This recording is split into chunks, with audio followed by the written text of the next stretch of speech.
Hi hello नमस्कार जय जगन्नाथ। तो आज पवित्र रथयात्रा समस्त को शुभेच्छा और शुभकामना। तो आसतु वीडियो को स्टार्ट करवा। तो पिलाମାନେ ଆମର ନର୍ସିଂର ଆଡ଼ମିସନ୍ ଆପଣମାନେ ଜାଣିବେ ଯେଉଁ ଆମର କାଉନସିଲିଂ ପାଇଁ ସବୁକିଛି ପ୍ରୋସେସ୍ ଚାଲିଛି। ବର୍ତ୍ତମାନ ପାଇଁ ଆମର ଆପ୍ଲାଏ ପ୍ରୋସେସ୍ ପରେ ନେକ୍ସଟ ପ୍ରୋସେସ୍ ହେଉଛି କ'ଣ ନା ଆପ୍ଲାଏ ପ୍ରୋସେସ୍ ବର୍ତ୍ତମାନ ପାଇଁ ଆମର କମ୍ପ୍ଲିଟ୍ ହେଇଯାଇଛି। ଆପ୍ଲାଏ ପ୍ରୋସେସ୍ ପରେ ଆମର ନେକ୍ସଟ ପ୍ରୋସେସ୍ ହେଉଛି ଯେଉଁଟାକି ଆପଣଙ୍କର ଡକୁମେଣ୍ଟ ଭେରିଫିକେସନ୍।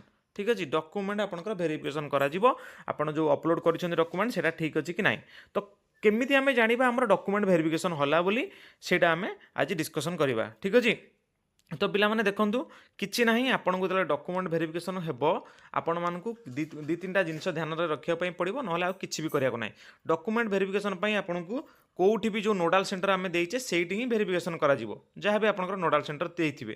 ଆଉ ହଁ ନୋଡାଲ ସେଣ୍ଟରକୁ ଯିବାର ନାହିଁ, ନୋଡାଲ ସେଣ୍ଟରରେ ଅନଲାଇନ୍ ମୋଡ଼ରେ ହେବ। କିନ୍ତୁ ନୋଡାଲ ସେଣ୍ଟରରେ ଯଦି ସେମାନେ କିଛି ବି ଭୁଲ ଦେଖନ୍ତି ତାହେଲେ ଆପଣଙ୍କର ଯେଉଁ ନମ୍ବର ଦେଇଛନ୍ତି ବା କଣ୍ଟାକ୍ଟ ନମ୍ବର ବା ମୋବାଇଲ ନମ୍ବର ବା ଜିମେଲ୍ ନମ୍ବର ଏଇ ଦୁଇଟାକୁ ସେମାନେ ମେସେଜ୍ କରିବେ ବା କଲ୍ କରିବେ। এইটাକୁ କିନ୍ତୁ ଆକ୍ଟିଭ୍ ରଖିଥିବେ ଏଇ ଯେଉଁ ପିରିୟଡ଼ରେ ହେଲା, ଏଇ ଯେଉଁ 2-4 ଦିନ 5 ଦିନ ପିରିୟଡ଼ରେ ଆକ୍ଟିଭ୍ ରଖିଥିବେ ଆପଣଙ୍କର ଯେପର୍ଯ୍ୟନ୍ତ ଯାଏ ଭେରିଫାଏଡ଼୍ ହେଇନି। ମୁଁ ଦେଖେଇ ଦେଉଛି ଆପଣମାନେ କେମିତି ଜାଣିବେ ଆପଣଙ୍କର ଭେରିଫାଏ ସରିଗଲାଣି ବୋଲି ଡକୁମେଣ୍ଟ ଦେଖିନେବେ। ତ କିଛି ନାହିଁ, ଏଇଠି ଆସିବେ ଆପଣ ନର୍ସିଂ ଆଣ୍ଡ କାଉନସିଲିଂ ଆଣ୍ଡ ଆଡ଼ମିସନ୍ର ପେଜ୍କୁ ଆସିବେ। ଆପଣଙ୍କୁ କୁଆଡ଼େ ଯିବାକୁ ପଡ଼ିବନି, ଅନଲାଇନ୍ରେ ହିଁ ଦେଖିବେ ବା ମୋବାଇଲରେ ହିଁ ଦେଖିପାରିବେ। ତ ଦେଖନ୍ତୁ ଏଇଠି ଆସିକରି କ'ଣ କରିବେ ନା ଲଗ୍ଇନ୍ ଉପରେ କ୍ଲିକ୍ କରିବେ। ଲଗ୍ଇନ୍ ଉପରେ କ୍ଲିକ୍ କଲା ପରେ ଆପଣ ଯାହା ବି ଦେଇଥିବେ ଆପଣଙ୍କର ଆପ୍ଲିକେସନ୍ ନମ୍ବର ଦେନ୍ ଆପଣଙ୍କର ପାସୱାର୍ଡ଼ ଦେନ୍ ଆପଣଙ୍କର କାପ୍ଚା ଏଇ ଯେଉଁ କାପ୍ଚାଟି ଏଇଠି ଲେଖା ହେଇଥିବ ତାକୁ ଏଣ୍ଟ୍ରି କରିଦେବେ। ଏଇଠି ଏଣ୍ଟ୍ରି କରିସାରିଲା ପରେ ଏଇଠି କ'ଣ କରିବେ ନା ଲଗ୍ଇନ୍ ଉପରେ ପୁଣି କ୍ଲିକ୍ କରିବେ।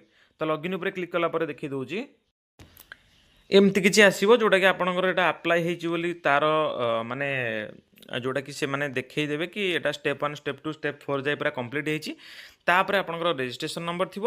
ତାପରେ ଯେଉଁ ଗୋଟା ପିଲାମାନଙ୍କର ଥିବ କ'ଣ ନା ଆପ୍ଲିକେସନ୍ ଭେରିଫିକେସନ୍ ଷ୍ଟାଟସ୍ ବା ତୁମେ ଯାହା ଆପ୍ଲାଏ କରିଛ ବା ଡକୁମେଣ୍ଟ ଯାହା ବି ଅପଲୋଡ଼ କରିଛ ତାକୁ ଭେରିଫିକେସନ୍ କରାଯାଇଛି କି ନାହିଁ। ଦେଖନ୍ତୁ ବହୁତ ଗୁଡ଼ିଏ ପିଲାମାନଙ୍କର ଥିବ, ଗୋଟେ ନୋଡାଲ ସେଣ୍ଟରରେ 1000-2000 ପିଲାମାନଙ୍କର ଥିବ।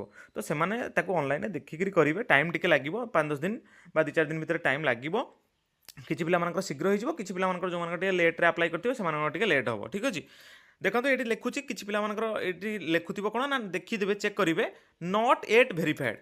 ନଟ୍ ଏଟ୍ ଭେରିଫାଏଡ଼୍ ମାନେ ପିଲାମାନେ ଆପଣଙ୍କର ଏପର୍ଯ୍ୟନ୍ତ ଯାଏ ଭେରିଫାଏଡ଼୍ ହେଇନାହିଁ। କିଛି ବି ଅସୁବିଧା ନାହିଁ, ଆପଣଙ୍କର କୌଣସି କାରଣ ପାଇଁ ହେଇନଥିବ।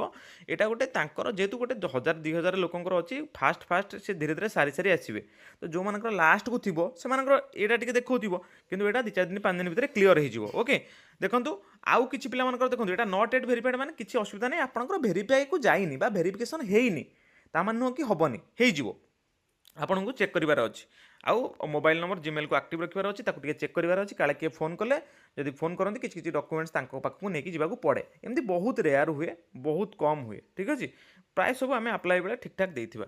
ଦେନ୍ ଦେଖିବା ଆଉ କିଛି ପିଲାମାନଙ୍କର ଦେଖନ୍ତୁ ଏଠି ଲେଖୁଥିବ କ'ଣ ନା ଭେରିଫାଏଡ଼୍ ଆଣ୍ଡ ମାନେ ଚେକ୍ଡ ବୋଲି ଦେଖେଇ ଦେଉଛି, ଦେଖିନିଅନ୍ତୁ। ଦେଖନ୍ତୁ ଏମିତି ବି କିଛି ପିଲାମାନଙ୍କର ଲେଖୁଥିବ କି ଆପ୍ଲିକେସନ୍ ଷ୍ଟାଟସ୍ ଚେକ୍ଡ ଆଉ ଭେରିଫାଏଡ଼୍ ବା ଚେକ୍ ହେଇଯାଇଛି ଆଉ ଭେରିଫାଏଡ଼୍ ହେଇଯାଇଛି, ତା ମାନେ ତୁମର ଡକୁମେଣ୍ଟ ଭେରିଫିକେସନ୍ ପ୍ରୋସେସ୍ କମ୍ପ୍ଲିଟ୍। ଠିକ୍ ଅଛି, ତ ଏଇ ପ୍ରୋସେସ୍ ହେବା ଯାଏ ଆମେ ଅପେକ୍ଷା କରିବା।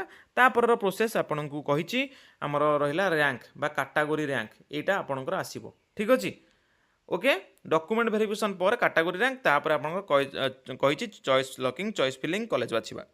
ଓକେ, ତ କିଛି ନାହିଁ, ଦେଖନ୍ତୁ ଆପଣଙ୍କର ଚେକ୍ କରିନିଅନ୍ତୁ ଚେକ୍ଡ ଆଉ ଭେରିଫାଏଡ଼୍ ଲେଖା ଅଛି ନା ନଟ୍ ଏଟ୍ ଭେରିଫାଏଡ଼୍ ଲେଖା ହେଇଛି। ଠିକ୍ ଅଛି, ତ ଜଲ୍ଦି ଜଲ୍ଦି କମେଣ୍ଟ କରିଦିଅନ୍ତୁ। ଆଉ କିଛି ବି ଯାହାର ନଟ୍ ଏଟ୍ ଭେରିଫାଏଡ଼୍ ଲେଖା ହେଇଛି କିଛି ବ୍ୟସ୍ତ ହେବାର ନାହିଁ, ଆପଣଙ୍କର ଚେକ୍ କରିଥାନ୍ତୁ, ଏଇଟା କ୍ଲିଅର ହେଇଯିବ ବା ଠିକ୍ଠାକ୍ ହେଇଯିବ 2-4 ଦିନ 5 ଦିନ ଭିତରେ ବା ଚେକ୍ ହେଇଯିବ। ଠିକ୍ ଅଛି, ଆଉ ଯାହାର ଯାହା ଯଦି କନସର୍ନ କିଛି ଲେଖା ହେଇଛି ତାହେଲେ ଯଦି ମନେକର ଫୋନ୍ ଆସୁଛି କି ଏଇ ସାର୍ଟିଫିକେଟ୍ ଆଣିକି ଆସନ୍ତୁ କି ସେଇ ସାର୍ଟିଫିକେଟ୍ଟା ଆଣିକି ଆସନ୍ତୁ ଆମେ ଟିକେ ଚେକ୍ କରିବୁ, ତାହେଲେ ସେଠିକି ନେଇକି ଯିବେ। ଠିକ୍ ଅଛି, ଯଦି କିଛି ଭୁଲଭାଲ ଥାଏ କି ସେମାନେ ଯଦି ଚେକ୍ କରିବା ପାଇଁ ଚାହୁଁଥାନ୍ତି ତ ମୋବାଇଲ୍ ନମ୍ବର ଆଉ ଜିମେଲ୍କୁ ଆକ୍ଟିଭ୍ ରଖିଥିବେ। ତ ଠିକ୍ ଅଛି, ଆଜି ପାଇଁ ଏତିକି ଅପଡ଼େଟ୍ ଥିଲା। ଯାହା ବି ଡାଉଟ୍ ଅଛି କମେଣ୍ଟ ସେକ୍ସନରେ କମେଣ୍ଟ କରନ୍ତୁ, ନିଶ୍ଚିତ ଚ୍ୟାନେଲକୁ ସବସ୍କ୍ରାଇବ୍ କରି ଯାଆନ୍ତୁ। ତ ଆଜି ପାଇଁ ଏତିକି ଅପଡ଼େଟ୍, ନେକ୍ସଟ ଦେଖା ହେବ ପୁଣି ଏମିତି ଗୋଟେ ଇଣ୍ଟରେଷ୍ଟିଂ ଅପଡ଼େଟ୍ ଭିଡ଼ିଓ ସହିତ। ରହିଲି, ଜୟ ଜଗନ୍ନାଥ।